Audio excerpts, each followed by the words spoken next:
নমস্কার বন্ধুরা, আমি সুজাতা। আমার রান্নাঘরে সবাইকে স্বাগত। তো আমি আজকে একটা নতুন রেসিপি করব। তেঁতুল দিয়ে আর মাছের টক করব। দেখুন দুই রকমের, এই দেখুন এই যে চাদা মাছ নিয়েছি। এই চাদা মাছ দিয়ে টক করলে খুব ভালো লাগে।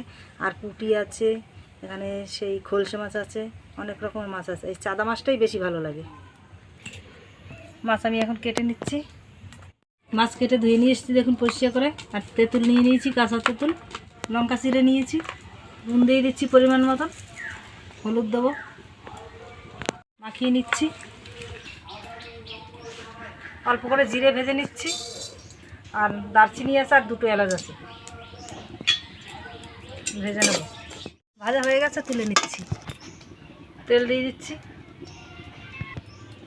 শুকনো লঙ্কা ভেঙে, আর তেজপাতা আছে আর কাঁচা জিরে আছে।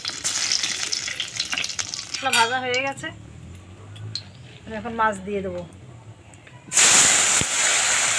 সব মাছ একবারেই দিয়ে দেবো। উপর দিয়ে জল দিয়ে দিচ্ছি।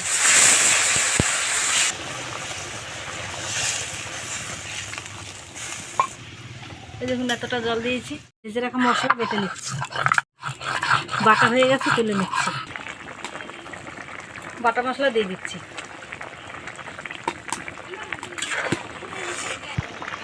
ধনেপাতা কুচি দিয়ে দিচ্ছি উপর দিয়ে। কাঁচা তেল দিয়ে দিচ্ছি। কাঁচা তেল দিলে স্বাদ হয়, এই জন্য।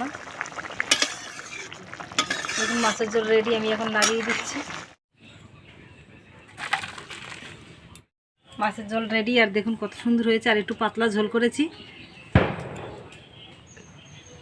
আর রেসিপিটা দেখে যদি ভালো লাগে, লাইক, কমেন্ট, শেয়ার, সাবস্ক্রাইব অবশ্যই করে দিন।